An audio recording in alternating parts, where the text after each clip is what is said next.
Thanks, Paul. It's been a long time coming, right? So we haven't won a championship since 2019, and really proud of Grant and Shen here, who were big contributors in this whole process. Our coaches, right? All the rest of the teammates, and even our scout players, our redshirt players, all the support staff. Everybody plays a hand in us winning a championship, and we were 4-2 at one point in time, and a lot of people counted us out, and I'm really proud of the fight in this team.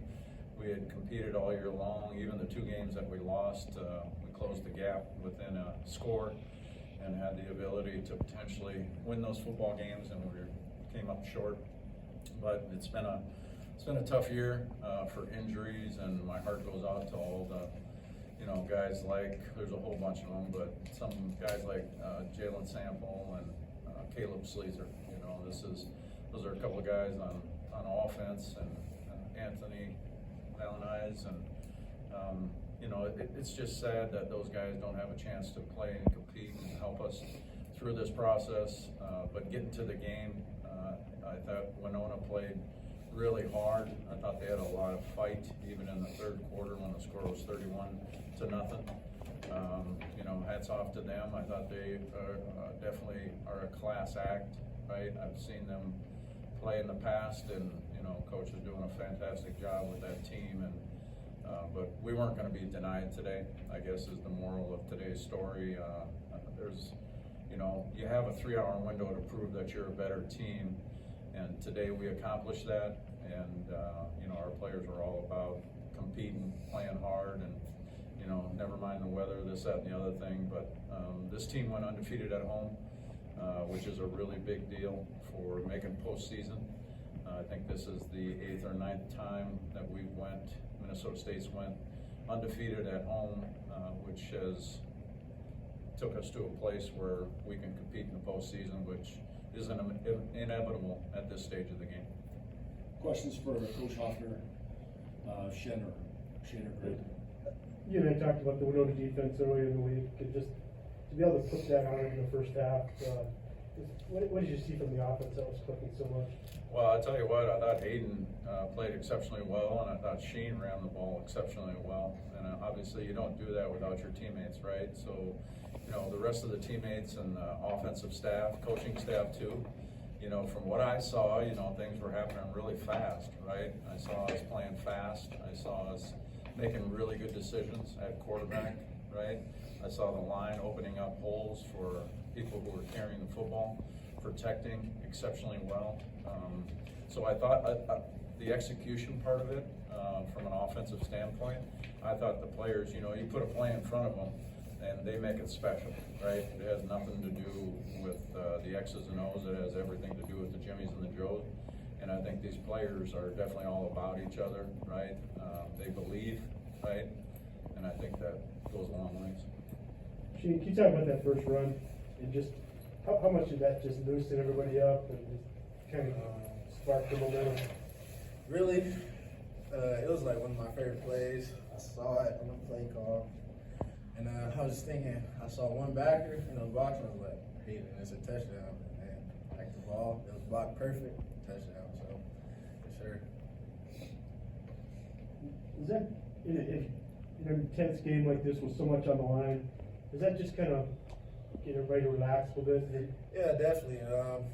Like I said, I want to be in these moments. I want the ball in these moments, and I think Coach called some plays to put me in a position to be great, and the whole offense just executed well. So I for sure.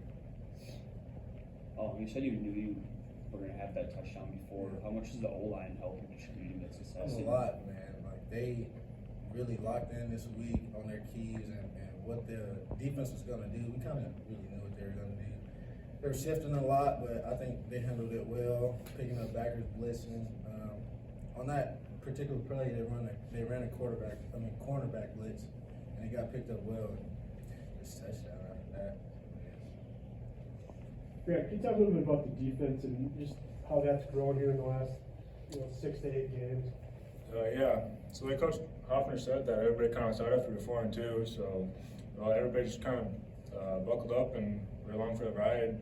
everybody's just doing their job right now. They're not trying to do anything extra, just one play at a time, go 1-0 every week.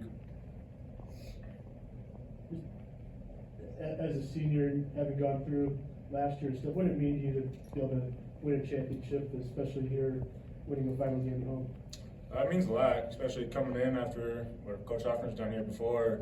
You come into such a great program and then have a year like last year, where it really starts opening your eyes at where you want to be at with this program again, and we're just trying to get back to that. Does it get challenging having to be on the field with like in the first half with a lot of the possession being with Winona having the ball, or does it just kind of just fire you up looking at the scoreboard and seeing? I mean, we welcome it. We all want to play, so who's ever on the field, whoever does their job the best, you're going to be out there. So, I mean, if we're out there, we're going to do our job, and if offense out there, they're going to do their job. So, Shen, you didn't have a huge role in the first few games. So you talk about how your role kind of expanded as the season's gone on. Maybe did it take a little bit just to get used to coming into a new program? I mean, transferring in, like I said, of course I wanted the ball, but there were guys in front of me that were better at the time, and when Sleeves went down the first game, I kind of looked at it like as an opportunity to step in and help my team the best way I could. And I did think Sleeves, bro, because when he got hurt, he's done nothing but like just help me learn the playbook, get comfortable in the offense. So a lot of that stuff goes towards Sleeves. Like all my accomplishments, I can get nothing but to it but Sleeves.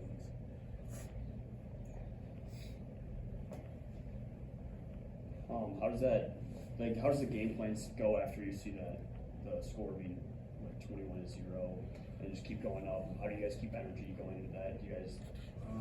I just think nothing changes. Like I tell the line after we score, it's not over. So those double zeros hit the clock in the fourth quarter, it's not over. So I just try to keep them up, keep them motivated, not getting too comfortable with what's going on, not scoreboard watching, stuff like that. So. Now, how important was it to come back after you had the turnover, they scored in the short field, just to be able to answer that? I think 31-7 probably at that point. Yeah. Just so, come back and answer that with a long drive. Yeah, that was a really big deal. I'm sorry about my voice.